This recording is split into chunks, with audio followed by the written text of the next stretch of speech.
Bonjour et bienvenue. Aujourd'hui, on va explorer quelque chose de fascinant, le pouvoir, souvent sous-estimé, qu'a notre esprit sur notre corps. Et pour ça, on va s'appuyer sur les travaux d'une psychologue de Harvard, le Dr Ellen Langer. Honnêtement, préparez-vous à voir votre santé sous un tout autre angle. Alors pour commencer, voilà une citation qui frappe fort, directement du Dr Langer. Elle nous dit « Le contrôle que nous avons sur notre santé et notre bien-être est énorme. C'est vraiment l'idée centrale qui va nous guider. L'idée qu'on possède un pouvoir immense sur notre propre corps. » Et ça amène tout de suite une question, la question clé en fait. Si on a tout ce potentiel, pourquoi est-ce qu'on agit si souvent comme si on était impuissant? Qu'est-ce qui nous bloque? Qu'est-ce qui nous empêche d'utiliser ce pouvoir? Eh bien, c'est exactement ce qu'on va essayer de comprendre ensemble. Bon, première partie, le pouvoir caché de l'esprit. Et pour bien commencer, rien de tel qu'une petite histoire, une anecdote vécue par le Dr Langer elle-même. C'est une histoire qui illustre de façon assez saisissante ce lien dont on parle, entre l'esprit et le corps. Alors, imaginez la scène. Le Dr Langer est à Paris, elle commande un plat au restaurant, elle est persuadée de manger du pancréas, et là, elle commence à se sentir vraiment mal, nauséeuse, tout ça. C'est alors que son mari lui dit « En fait, c'est du poulet ». Et là, tout s'arrête. C'est incroyable, non? Ce n'est pas la nourriture qui l'a rendue malade, mais bien son esprit, sa croyance sur ce qu'elle mangeait. C'est ça qui a provoqué une réaction physique bien réelle. Et cette histoire nous amène directement au cœur du sujet, ce qu'on appelle l'unité esprit-corps. Et attention, ce n'est pas juste une connexion entre deux choses séparées, comme on l'entend souvent. Non, c'est bien plus profond. Il faut voir ça comme un système unique, une seule et même entité. Comme le dit très bien le Dr Langer, là où on met l'esprit, on met aussi le corps. C'est inséparable. Ok, on a ce pouvoir. Mais alors, qu'est-ce qui cloche? Pourquoi on ne l'utilise pas? Le Dr Langer pointe du doigt un coupable principal. Un état qu'on pourrait appeler l'inattention. C'est le fait, en gros, de vivre sa vie en pilote automatique. Et c'est un peu vertigineux quand on y pense. La plupart du temps, on est dans cet état. On n'est pas vraiment là, mais le pire, c'est qu'on ne sait même pas qu'on n'est pas là. Être inattentif, ou mindless, comme on dit en anglais, c'est un peu comme être un robot qui tourne avec un vieux programme. On agit, on réagit, on prend des décisions, mais sans vraiment en avoir conscience, complètement déconnecté du présent. Alors là, la différence entre les deux est frappante. D'un côté, le mode robot, programmé, qui fonctionne avec des certitudes absolues. Et de l'autre, le mode attentif. Là, on est engagé, on est présent, on se pose des questions, et surtout, on accepte que les choses ne sont pas toutes noires ou blanches, qu'il y a de l'incertitude. Et cette citation le résume parfaitement. Quand on est inattentif, on n'est pas si différent d'un robot. La seule différence, et elle est de taille, c'est qu'on s'est programmé soi-même sans même s'en rendre compte. Le vrai problème ici, c'est la perte de choix.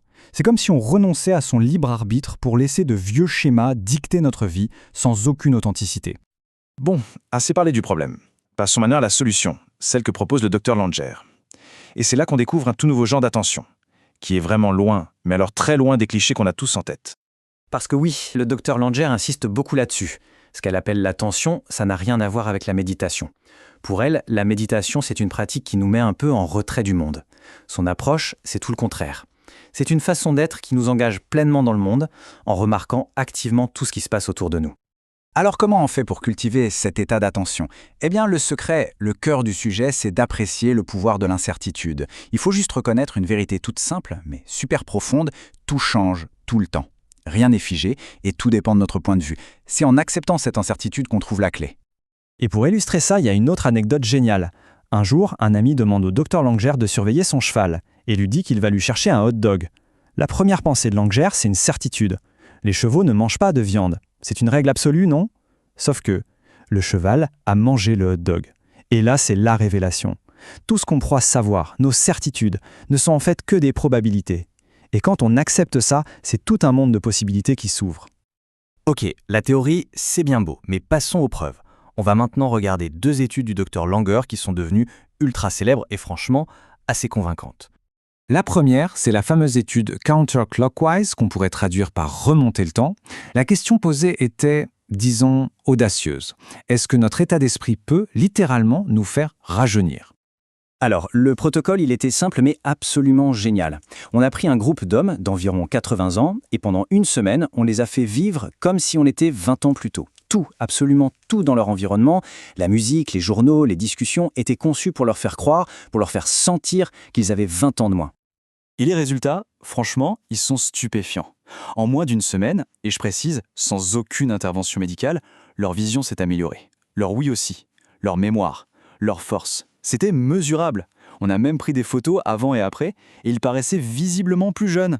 C'est fou. Juste en changeant leur état d'esprit, on a provoqué des changements physiques réels.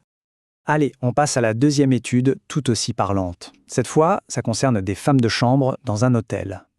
La question, est-ce que la simple perception qu'on a de son activité physique peut en changer les effets sur le corps? Alors, l'expérience est simple. On divise les femmes de chambre en 2 groupes. Au premier groupe, on ne dit rien de spécial. Mais au deuxième, on leur explique simplement que leur travail, c'est un excellent exercice physique équivalent à une bonne séance de sport. Et là, accrochez-vous bien. Sans rien changer d'autre, ni leur travail, ni leur alimentation, le groupe qui a juste changé sa perception a perdu du poids. Leur rapport taille-hanche s'est amélioré et leur tension artérielle a baissé. C'est juste incroyable. Ok, d'accord. Les preuves sont là, elles sont assez convaincantes. La grande question maintenant, c'est comment on applique ça? Comment on intègre ça dans nos vies de tous les jours? Voyons quelques étapes très pratiques, très concrètes. Alors voilà un petit guide tout simple en 3 étapes. Première étape, remarquer de nouvelles choses. Quand on fait un trajet qu'on connaît par cœur ou qu'on est avec quelqu'un qu'on connaît bien, on s'efforce de trouver 3 nouvelles choses. Ça casse le pilote automatique. Deuxième étape, questionner les suppositions.